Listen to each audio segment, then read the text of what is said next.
Assalamualaikum warahmatullahi wabarakatuh. Selamat pagi para netizen di mana saja Anda berada. Salam opini rakyat. Suasana begitu hening.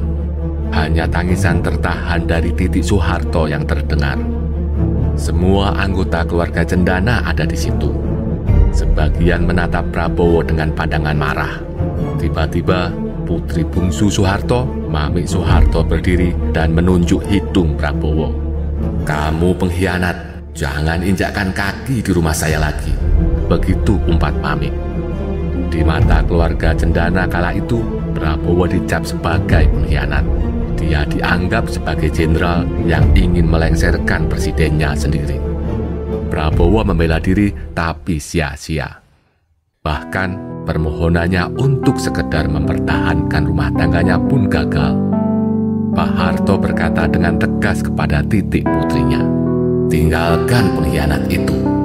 Tangis Titik pun pecah memenuhi seantero rumah. Akhirnya Prabowo dengan lunglai berjalan keluar sambil berkata kepada istrinya, "Jika tidak denganmu, juga tidak dengan siapapun.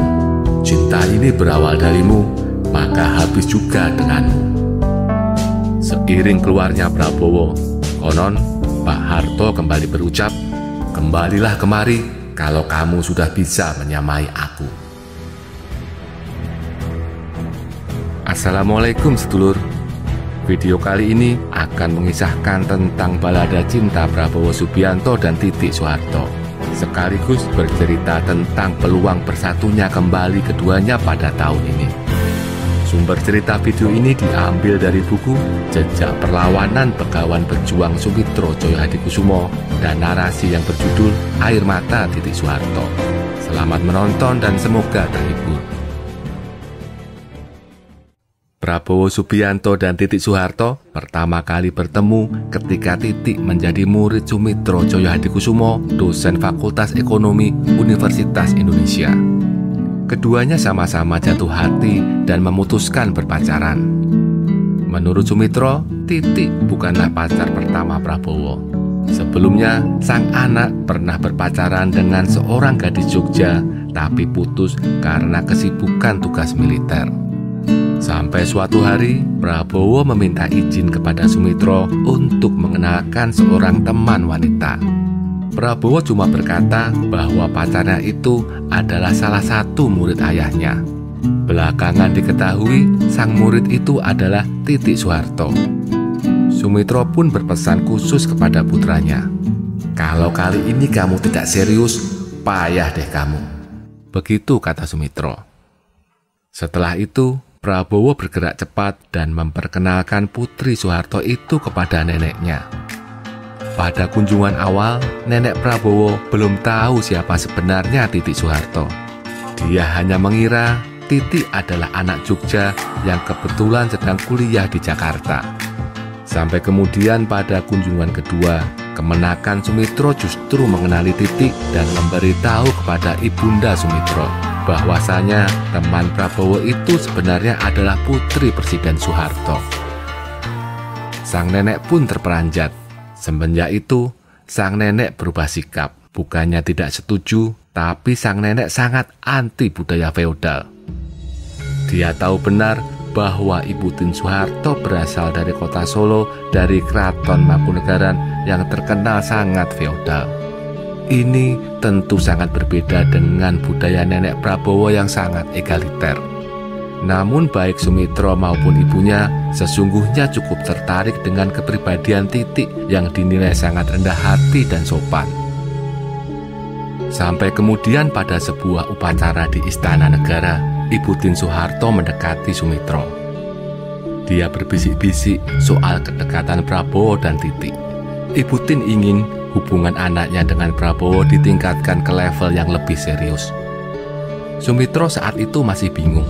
Dia bertanya kepada Prabowo mengenai keseriusannya. Prabowo pun menjawab, "Ya, nanti saya lamar." Prabowo pun terkejut saat diberitahu bahwa ia tidak boleh melamar sendirian. Tapi ia harus datang dengan seluruh keluarga besar. Singkat cerita, keluarga Soeharto menerima lamaran keluarga Sumitro dengan baik dan penuh hormat. Ibu Tin kala itu terlihat sangat berbahagia. Prabowo dan Titik menikah pada 8 Mei 1983 di Taman Mini Indonesia Indah setelah 2 tahun berpacaran. Pernikahan digelar dengan adat Jawa dan sangat meriah.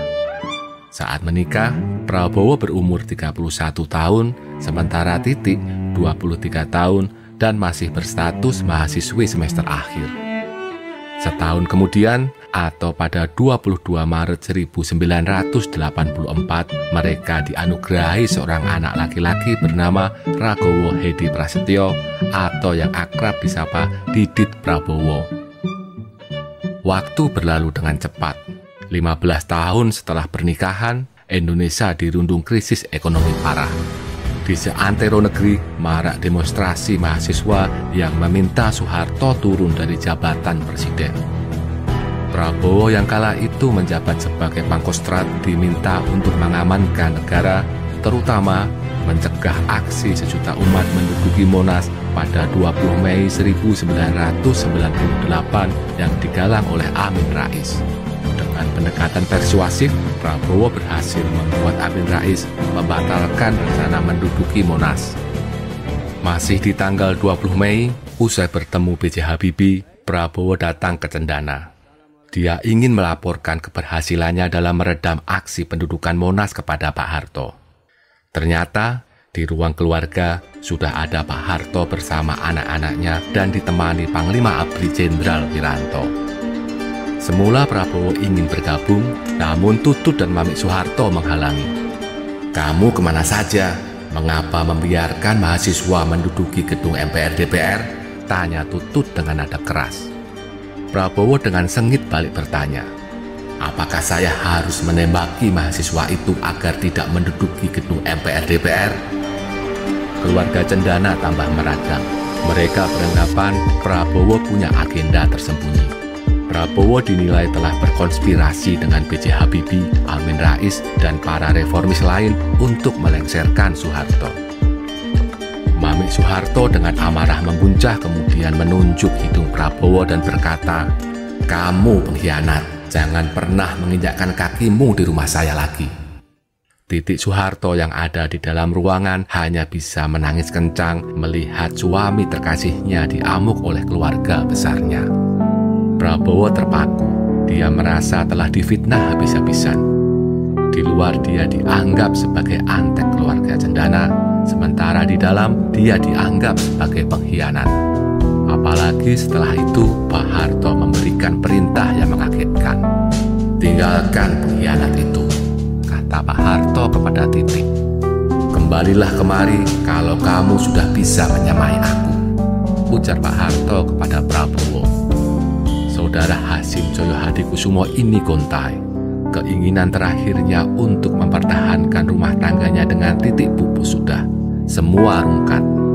Dengan diiringi tangisan Titik yang tak kunjung berhenti, malam itu Prabowo pergi meninggalkan rumah keluarga Cendana dengan hati terluka. Pada 25 Mei 1998, Prabowo Subianto resmi dicopot sebagai Pangkostrat dan dikirim ke Bandung untuk menjadi Komandan Sesko ABRI. Tak berapa lama, lewat pemeriksaan Dewan Kehormatan Perwira, karir militer Prabowo diakhiri oleh Wiranto. Dia dituduh sebagai aktor utama penculikan para mahasiswa dan aktivis 98. Padahal, kebenaran tuduhan tersebut masih menjadi misteri sampai sekarang. Karena tekanan politik yang begitu dahsyat dan fitnah yang bertubi-tubi, Prabowo akhirnya pergi meninggalkan Indonesia. Dia menerima ajakan teman karibnya, yakni Raja Abdullah dari Yordania, untuk tinggal di sana. Seiring kepergiannya ke luar negeri, biduk rumah tangganya dengan Titik pun makin rapuh. Dan akhirnya pada tahun 2000, Prabowo dan Titik dipaksa bercerai meski keduanya masih saling cinta. Perceraian keduanya tidak terendus media massa dan tidak ada kisruh pembagian gonogini. Meskipun sudah bercerai, Prabowo Subianto dan Titik Soeharto tetap menjaga hubungan baik dan silaturahim. Keduanya masih sering bertemu dalam berbagai kesempatan, baik yang bersifat pribadi maupun politik. Baik Prabowo maupun Titik juga tidak saling menikah lagi usai lebih dari 25 tahun bercerai. Keduanya masih menyimpan kenangan indah dari masa lalu. Mereka juga masih saling mendukung dan menghormati satu sama lain. Kini, setelah Prabowo sukses memenangi pemilihan presiden 2024, akankah keduanya kembali rujuk? Dalam sebuah sesi wawancara dengan Aiman pada 2015 lalu, Titik memberikan jawaban tentang peluang rujuk.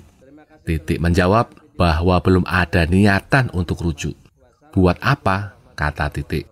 Toh keduanya sampai sekarang selalu berhubungan baik dan saling mendukung dalam setiap kesempatan. Keduanya juga bisa membesarkan Didit bersama-sama meski tidak berstatus suami istri. Tapi itu jawaban 10 tahun lalu ya sedulur. Bisa jadi tahun ini jawaban Titik akan berbeda. Ingat, bukankah kini Prabowo sudah menyamai Pak Harto? Sebuah syarat yang diminta Pak Harto kepada Prabowo jika ingin bersatu lagi dengan putrinya. Dengan memenangi pemilihan presiden 2024, Prabowo sudah selevel dengan Pak Harto, yakni di level pemimpin negara. Mari kita tunggu kabar baik dari keduanya. Bagaimanapun juga, Indonesia butuh sosok seorang ibu negara usai Prabowo dilantik menjadi presiden pada Oktober 2024 nanti. Terima kasih sudah menonton. Wassalamualaikum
Sobat netizen, apa pendapat Anda? Silahkan ditulis di kolom komentar. Terima kasih telah menyaksikan video ini sampai selesai. Salam hormat. Wassalamualaikum warahmatullahi wabarakatuh.